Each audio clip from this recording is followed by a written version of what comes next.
Hey guys, what's going on? James here, and in today's video we're going to be doing our MrBucsNation 3.0 mock draft. So without further ado, let's get started.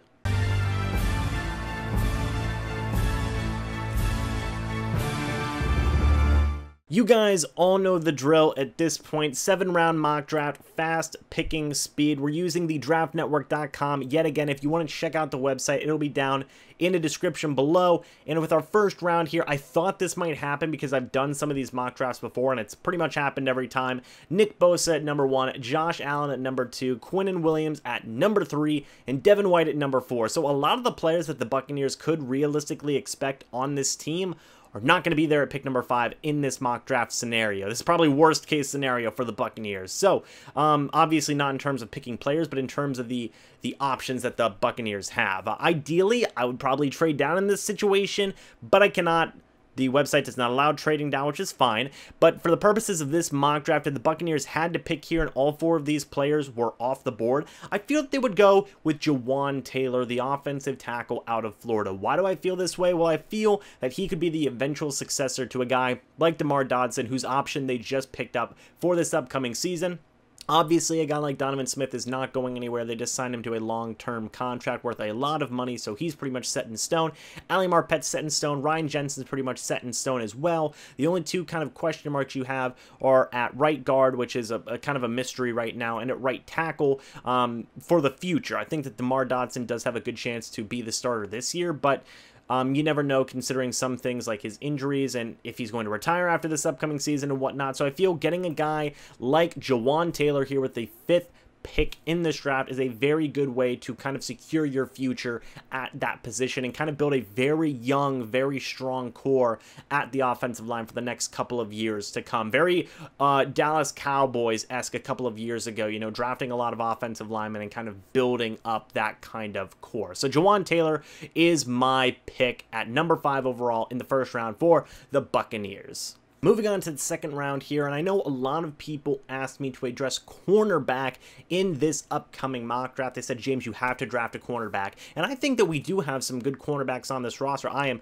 particularly interested in Carlton Davis. I think he's a future number 1 cornerback for this team, and I like Vernon Hargreaves as well, and Devontae Harris that they just re-signed. I think that he'd be a good depth piece as well, but I feel like a lot of you guys are right. We do have to address cornerback, so what better way to do that than with Amani, the cornerback out of Penn State. I'm not going to try and say his last name. If somebody wants to try and, tell me how to say it down in the comment section below, greatly appreciated, but 6'1", 204 pounds, a very good man-to-man cornerback, which would fit beautifully in Todd Bowles' defense and kind of what happens with this new Tampa Bay Buccaneers defense. We're going to need a lot more man-to-man types of cornerbacks. And this player right here, Amani from Penn State, he's very smart, very good at man-to-man coverage. He's got great size, length, and just overall toughness and aggressiveness. So I think that's going to be very valuable for this secondary. So for my second round pick, I'm going to go with Amani, cornerback out of Penn State. Coming into round number 3, and we have a lot of options here, a lot of very interesting options. Now, I'm not going to pick a guy like Dexter Lawrence or Deontay Thompson from Alabama and Clemson, respectively, because I feel like they're not going to be there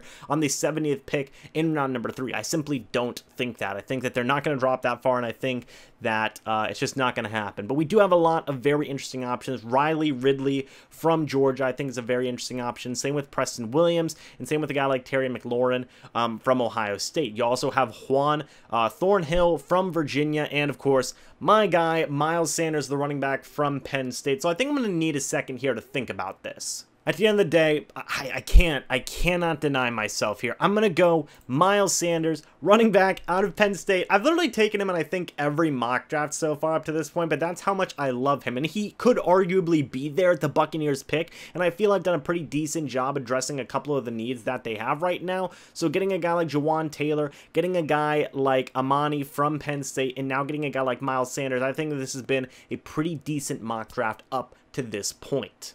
Moving on to the next pick here, and I'm actually going to go with the linebacker, Joe Giles Harris, linebacker from Duke. I have not addressed linebacker yet in this draft, and I know I haven't addressed edge rusher either, but with the signing of Shaq Barrett, among a couple of other guys that could possibly join the Tampa Bay Buccaneers, I feel that it's not as big of a need anymore, but I still feel that linebacker is a semi-decent need. You have Levante David there. You lost Quan Alexander, which is huge, but you brought back a guy like Kevin Minter, and you have Dayon Buchanan there as well, but I'm going to go with Joe Giles Harris from Duke. I feel that he'd be a really good pick, and he could be a really solid middle linebacker. I feel he has humongous upside for being a middle linebacker in this league, and I think learning from a guy like Levante David, also learning from a guy like Kevin Minter, would be astronomical in terms of his overall development. And, you know, I have to start adding some of these picks in the defense because it is going to need a little bit more work than, say, the offense. I almost went wide receiver there, but I still decided to go with Joe Giles Harris, the linebacker from Duke, for my 4th round pick.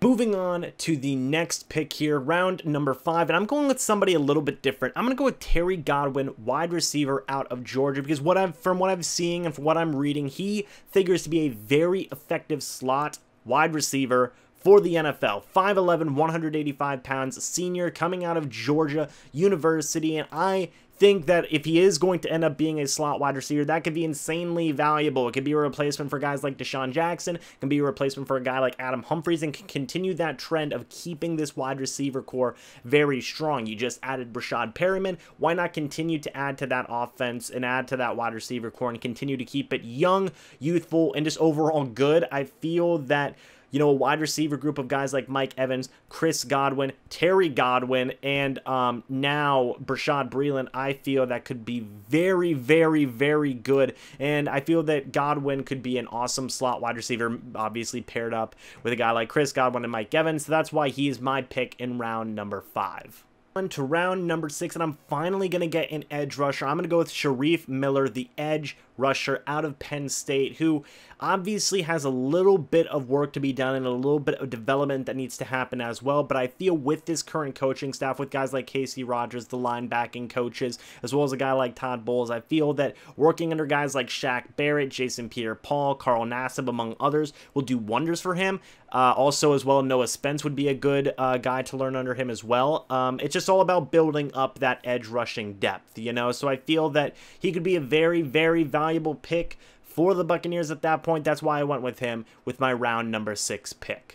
Last pick here, I'm going to go with a really decent risk. I'm going to go with Alex Barr, the interior offensive lineman out of Notre Dame. Now, this guy is pretty darn good, but he did have some knee injuries back last year that are raising major concerns about how available he is going to be for this upcoming season and whatnot, and how much he's going to be actually able to play. But I feel that if you draft a guy like this in the 7th round, obviously he's rated this low on the Draft Network's board, ranked 244. If he is fully healthy, he's another guy who can be an all-star. Just all depends on his health. And I'm trusting this upcoming coaching staff to develop him and keep him healthy through good and proper technique and just overall teaching him, along with guys like Alex Kappa, among some others. So I'm going to take the risk here. I'm going to go with Alex Bars out of Notre Dame. I feel that that is going to be a very solid pick to finish up a pretty decent mock draft, in my opinion.